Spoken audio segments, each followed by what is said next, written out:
guys, it's Julia. Welcome back to my channel. I am missing an acrylic, so I just painted my fingernail the same color. Shut up, we're not going to talk about it. Today, I'm so excited. I have so many awesome things to share with you guys. It is the August episode of New Makeup Releases, Favorites, and Fails. This is my monthly series where I basically just go through all the new things that were released that I tried out this month and review them all in one go. So this month was basically just eyeshadow palettes and foundations. Are we surprised? No. Are we disappointed?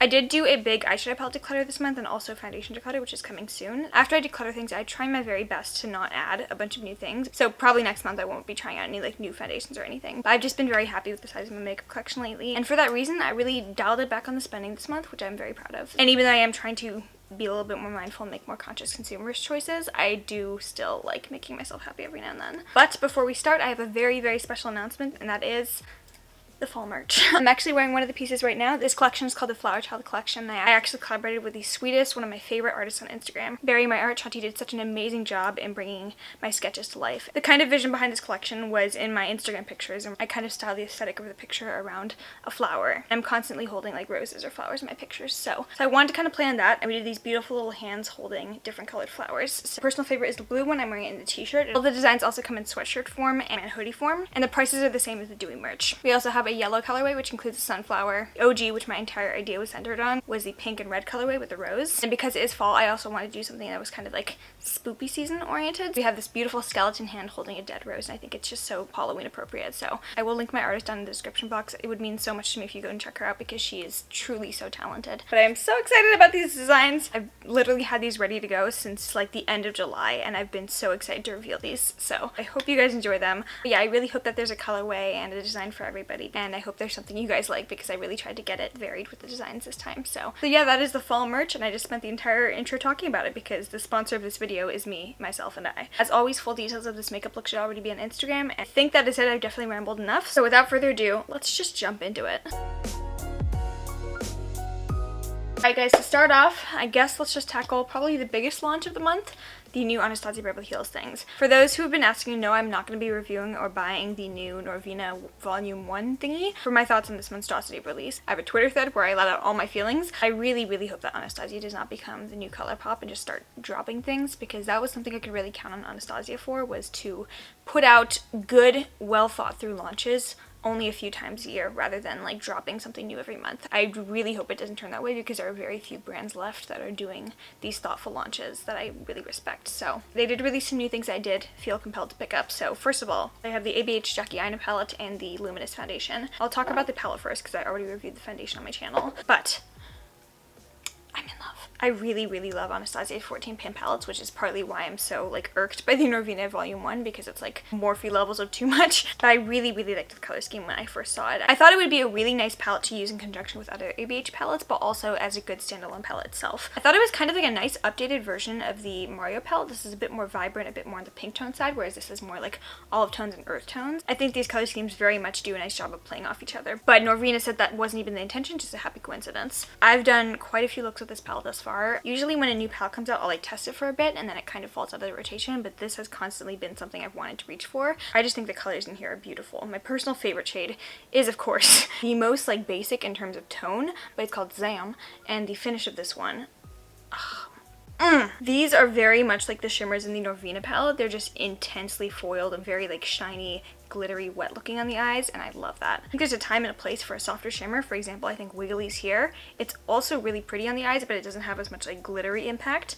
Still gorgeous though, but I think the formula in here is just really special. I really like the mattes as well. I wasn't really sure how the darker purples are going to perform because I haven't tried any dark purples from Anastasia, but Big Wig performed really beautifully. I love the eye look I did with the kind of like purples and pink tone shades in here.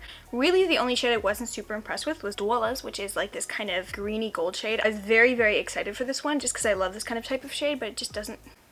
It looks really pretty on this swatch, but it just doesn't translate that nicely onto my eyes. I think it just might be the undertone, but the formula is really great across the board, and I just think this is a very cohesive, well thought together color scheme. I love when Anastasia comes out with a nice, well thought together color scheme. Also, I really like the packaging of this one. I do love Anastasia's velvet packaging. I think I'm kind of in the minority with that opinion because a lot of people hate how dirty it gets, but this like holographic kind of snakeskin thing, it is such a vibe. I think this is a beautiful palette. In terms of ranking it with my other current Anastasia palettes I still own, I would say Soft Glam still first, probably Modern Renaissance, then the Jackie palette, and then I'll go Mario, Norvina, Subculture. yeah, I'm very happy with this one, and I don't see myself decluttering it like I did with the Riviera. And then the Anasazi Beverly Hills Luminous Foundation. I did do a full review video of this one, so that is already on my channel if you want like a very full in-depth dive into this formula, but basically, in shorthand, this is my new Holy Grail foundation. I love it. The only thing I hate about it is the bottle. It wears beautifully. It's dewy enough to satisfy my soul, but also it doesn't like decay throughout the day. And most importantly, it's thin. It doesn't feel like you're wearing anything, and it just makes your skin look flawless. I think this is a really killer formula. I definitely think it's really good for dry skin. Very happy that this worked for me because I was very nervous. It's pretty much the only thing I've been like wanting to use regularly. But yeah, Anasazi did good with their new releases this month, but I would like for them to stop having new releases, at least for a little bit. I love you, ABH, and I love ColourPop, but I don't want ABH to become ColourPop. Next up, I want to review what I'm wearing on my eyes right now, and this is not a palette that I thought I was going to buy when I first saw it released. I was like, okay, that's really pretty, and the packaging is that like a personal attack or something? But I actually decided to buy this when I saw it in Sephora. I swatched the colors and I was like, holy shit, Manny! This is the Lunar Beauty Strawberry Dream Palette. I have a conspiracy that Manny Emiway is my personal FBI agent because I feel really targeted and attacked by this aesthetic. It's like he wanted me to spend $48. Galaxy, the blush pink, Strawberry Dream in gold lettering. Literally stunning. Literally so pigmented. Moon is 3D too. I can tell that a lot of like thought and budget went into the packaging, so I was a little bit nervous that the formula was not going to be good. Here are the colors. The palette does have a slight strawberry scent, which personally I love, but if you are somebody who does not like scented eyeshadows, a la the Too Faced Peach palette, you might not like this one. Personally, it's not too aggressive and it's not like crazy. I don't like super scented products, but this I'm fine with. For some reason, in my mind, this palette was a lot more neutral when I first saw the release pictures, but when I saw it in stores, I was like, that is so beautiful. I was particularly really interested in these like pinky and peachy shades. I love the really unique design that they're pressed in, and the shimmers are beautiful. So what I'm wearing on my eyes right now, I have Sunrise in the very inner part of my crease. I have Sunset blended all outwards, Strawberry Moon. Oh, speaking of which, these shade names, so good. Strawberry Moon is on my outer corner. Blue Diamond I have all over my lid, and then Ruby Skies I have all over like the middle part of my lid. Of course I have Blue Sky kind of smudged onto the lower lash line along with Pink Flash, and then a little bit of lightning on the inner corner. So I tried to get a good decent amount of shades onto this eye look. I really love how it turned out, especially in like natural light. This white shimmer shade here has a really beautiful like blue pinky shift. I've never tried Lunar Beauty's formula before, to be honest. I just really wasn't super interested in buying anything from them. I did like his like packaging aesthetic overall, but I just felt like the releases in terms of like the colors, and also I just wasn't really feeling Manny at the time, but I think he's been doing a good job of like staying in his own lane, and to be honest, he seems like a pretty nice guy now. So I went into this with like no expectations on formula whatsoever. It's not necessarily the best formula I've ever tried in my life. I do think it's actually very nice. These very bright matte shades don't take a ton of building, especially with the blues. I was very impressed with how pigmented these were, and there are a few pressed pigments in here, but I think they blend really easily in the pinks themselves. After like, I think I did like 2 or 3 coats of the pinks, and they built up really nicely, and the color is beautiful, and they had no problem blending. I think the shimmer formula is something else, especially with Ruby Skies and Blue Diamond. I'll just do a little swatch of Ruby Skies, but these are beautiful, very reflective. So Wiggly's I feel like is a very similar type of color, but Ruby Skies just has a little bit more of like a reflectiveness and glitteriness to it. And personally, that kind of like impact is what I look for in my colorful shades. So I was very pleasantly surprised with this one. I genuinely didn't think I was going to buy it. I really like the packaging, but I wasn't super enamored by the colors until I saw them in real life. And I think these are some of my favorite pink shades I've tried in a long time. Even though I am a sucker for packaging, it means nothing if the formula is not good, and I was really pleasantly surprised by this. So this gets a pretty big thumbs up from me. Robin Rihanna Fenty, let's talk. After the Glory, that was the Anasazi Luminous foundation, I knew I really also wanted to test out the Fenty Beauty Pro Filter Hydrating Foundation because I have literally shat on the Pro Filter Matte Foundation. But from the people that I watch who have similar skin types to me that were really liking this one, I was like, this is going to be a surefire hit for me. I knew I was going to like this one. So I picked up the shade 140, which was my same shade match in the original matte foundation. I tested this out a couple different times. I did a few wear tests, and honestly, it's not my favorite. For the positives, first of all, I was very shocked with the amount of coverage in here. I don't know, I was just like expecting it to be like a light to medium coverage thing, especially like in a squeezy tube bottle. I feel like squeezy tube bottles are normally like light to medium. This is like full coverage. It blocks out everything, but it still has this very like almost like wet to the touch luminous finish, which I personally love. So I really only needed one pump to cover literally my entire face. I asked people if they liked my skin, and most people said you look very dewy, which personally I take as a compliment. So I thought the formula itself didn't like break up throughout the day. It looked nice. It didn't get too aggressively oily or anything, and it just looked pretty on the skin. My main problem with this is if you don't have perfectly smooth skin,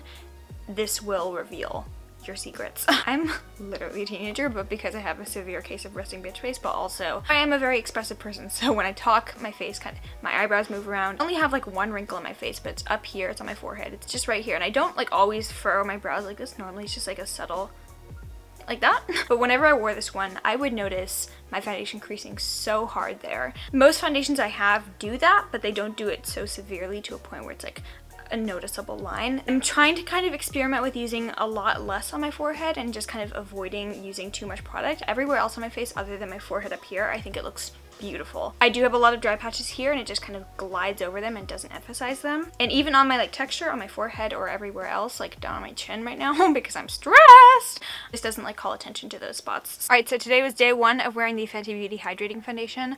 I think it looks really nice. Definitely very dewy. I did set my face down actually. I used Laura Mercier powder on my forehead and my chin because I could notice it already kind of getting sets into fine lines if I don't powder it down. And the cheeks were unset. I think it got really nice and luminous throughout the day. But first day was a hit. I think the Jackie Aina palette held up really well as well. So we'll see tomorrow. So the only reason this was not like a huge hit for me was because it was very much overshadowed by this formula, but also because it did that thing in my forehead, which I don't love. It makes me feel older than I am. I've already mentioned these a couple times on my channel. I also have a get ready with me using both of these palettes, so if you want to see how they perform, spoiler alert, it's beautiful. But these are the Kaleidos limited edition summer palettes. When I first got them, I thought Futures in 4, the neon palette, was going to be my personal favorite just because the shades in here, bright, toucan-esque sour Skittles deliciousness. I was very interested in how the yellow would perform just because yellow is very difficult to formulate, and Kaleidos does make some of my favorite mattes. This is so beautiful though. I do love the looks I've done with this one. The matte formula is really buttery, very smooth, and very easy to blend as well. For the amount of pigmentation in there, I was just very shocked with how these performed. And to be honest, I get very nervous when colors are these like bright and saturated because the quality can sometimes suffer, but these are just insanely beautiful. So I thought that the neon palette was going to be my favorite, but I really have grown to adore and love the Electro Turquoise palette. This one, especially this like bright tangerine orange here and this beautiful like sea blue. It's very hard to find blue shades that perform like this, and this, again, I was nervous about this like kind of neon shade because neon shades don't usually perform well, but this needs like literally no help. So, and the pricing on these, $24 per palette, I think is very fair for them. These are like Pat McGrath level packaging, sugar pill level formula, and it's just a very cool brand, so I really enjoy these. Another foundation that I reviewed this month, this is the Kevyn Aucoin Foundation Balm. I got a few tags to review this one when it first came out, and to be honest, I probably wouldn't have tried this out or like purchased it on my own, but they did send this to me, so I've been testing it out. Basically, it's just a cream foundation that's kind of pot. It's supposed to be a very like lightweight, silky, full coverage foundation. I'm currently wearing it on my face right now. It does also come with its own brush, but I think you can just use whatever you like to use. I definitely think this looks better with a brush than with a sponge. First of all, I do want to say it is definitely extremely full coverage. Like this, I was very shocked with the amount of coverage in such a small amount. I literally would only like dip my brush in there once and this amount would cover my entire like half of my face. So I have this like little burn mark here from when I burned myself with a curling iron, and I'll just kind of show you how easy it is to cover up stuff with this foundation. I think it packs a really nice amount of coverage. Generally though, like cream foundations like this aren't the best for my type of skin, which is dry with some occasional dry patches. This was supposed to be like a silky, satiny finish on the skin, at least that's how it was marketed, so I was expecting this to be good for me. It does look really dry when I first apply it, so for the first hour, I really hate how this one looks, and then I would always like to set it down with a nice, very dewy setting spray, just to kind of make it look less dry, and then throughout the day, as it kind of settles into the skin, it does look a little bit more skin-like and less dry. So right now, I think I've been wearing it for about 2.5 hours, almost 3. I think it's at a point where it looks just like lightly satiny, but not too much. It doesn't look like skin. So if you were trying to get this like foundation balm thing, expecting a nice skin-like finish, you're not gonna get that. In my opinion, it does look like foundation, especially under natural lighting. I think it's nice on the skin, especially after a little bit of wear, to just kind of like let it settle in. So for me, if I was gonna wear this out, I would probably do my makeup like 1 to 2 hours in advance and just kind of like let it settle in before I go out and take pictures. However, to be honest, I tried other things this month that just looked a lot better on my skin. Even the Fenty one, even though I didn't like how it settled on my forehead, I liked how it looked across my entire face, and that's more important to me. So I don't think I would recommend this one. I'll probably keep it because I think it does have its purpose if I want to add on a little bit more coverage and just get that nice look. I'll put this on. I do like how it looks buffed out with a brush first, and then if you want to like even it out a little bit and take some of the coverage down, I'll take a sponge and just kind of pat on top. But like personally for me, it's aight. I feel like Innisfree, when I went to their event, just like went through my phone, decided let's make a collection specifically aimed at Julia. This is the Innisfree Dewy Glow collection with cherry blossoms. everything I've ever wanted in my life, basically. For me, cherry blossoms are a very nostalgic scent and kind of aesthetic because I am half Japanese.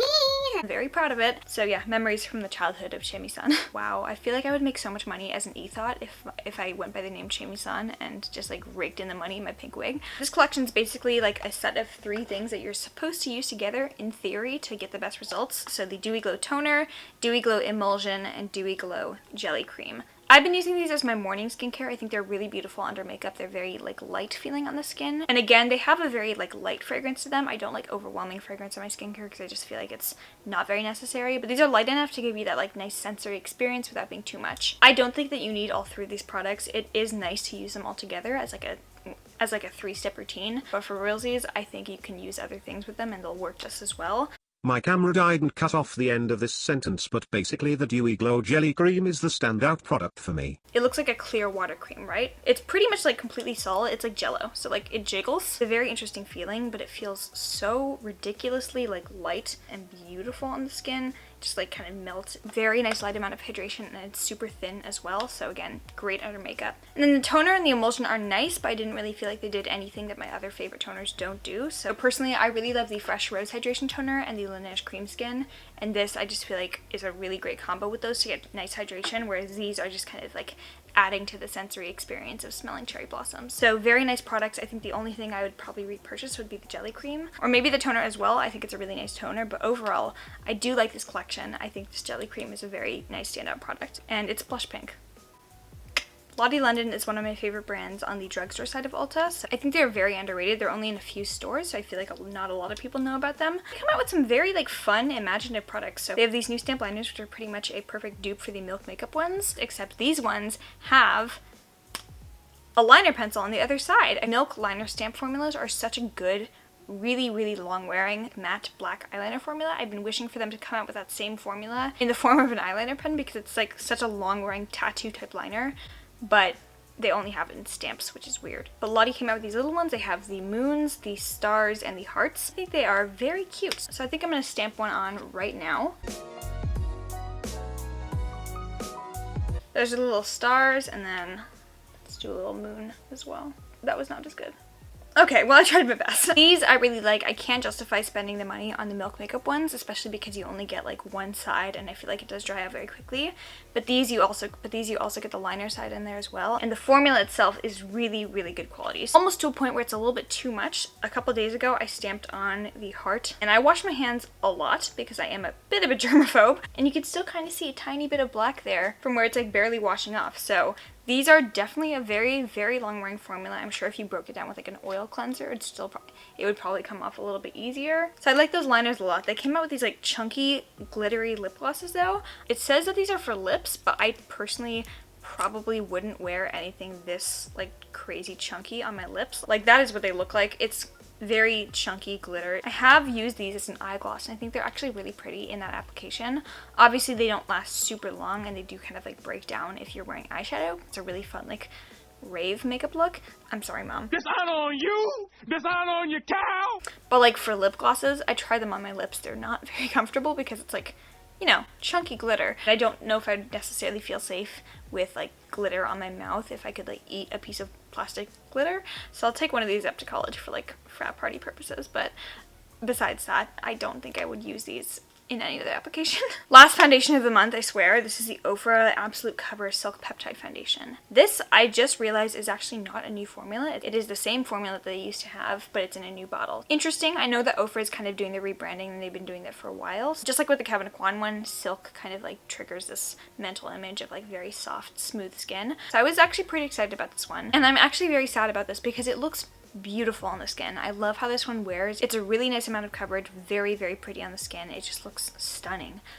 But this oxidizes like nothing I've ever seen before. I have the shade 4. Here's what it looks like straight out of the bottle. This is the color, and then and as it blends into the skin, it just changes color drastically. It gets a lot more orangey, a lot warmer, and darker by like at least 3 to 4 shades. I really hope you can see the color difference on camera, but these are definitely not the same colors. This is actually a really beautiful shade match for me on its own, but then I blend it out and it turns into this color and it just looks so bad. Honestly, this level of oxidation is unlike anything I've ever seen before, and it kind of makes me wonder how this type of flaw got past quality control. Every shade I tried did this level of color changing to a point where I wouldn't recommend this one unless you already have warm undertones, because even if you do buy a cool tone shade, it gets oranger like this, and I would recommend that you get a shade at least 3 or 4 shades lighter than what you'd normally go for. So I bought a light warm tone shade thinking it's going to be good for me, and turned into like a medium tone shade with a very, very warm orange undertone. So I was really upset because it looks beautiful on the skin in terms of the finish and the formula, but the color is just so off. And then finally, this is not a new release, but I used to own a lot of these and I forgot how good these were until I saw this formula in TJ Maxx, and I figured like it's $8, might as well pick it up and just kind of remember how good it was. I picked up the shade Chihuahua, which was one of my favorite shades. I think I used an entire one of this and then just never repurchased it. These are the Too Faced Liquefied Longwear lipsticks, and I remember liking these because they were like a liquid lipstick that wasn't completely matte. These are lovely. I do not like the melted liquid lipsticks, the matte ones, but these liquefied longwear lipsticks, they're so comfortable on the lips. They don't give me that like ring of butthole lip where it gets like white on the inside of your mouth. They have a lot of really nice beautiful shades as well, and they're just very comfy and light feeling on the lips, and I love this formula. Alright guys, that is it. I hope you guys enjoyed this video. Please let me know down in the comments if you tried any of these things out, if you feel the same way, or if you tried anything that you like this month that you think I should buy, because God knows I don't need anything else, but I still love hearing from you guys. If you like this video, please give it a thumbs up. Make sure you are subscribed down below, and also follow me on Instagram to see makeup looks like this posted when I feel like it. I hope you guys like the merch. I personally am just super excited about it, and I hope you guys will check it out. But if you made it to the very end of this video, you iridescent flower children, you get the bonus meme. Love you. Bye.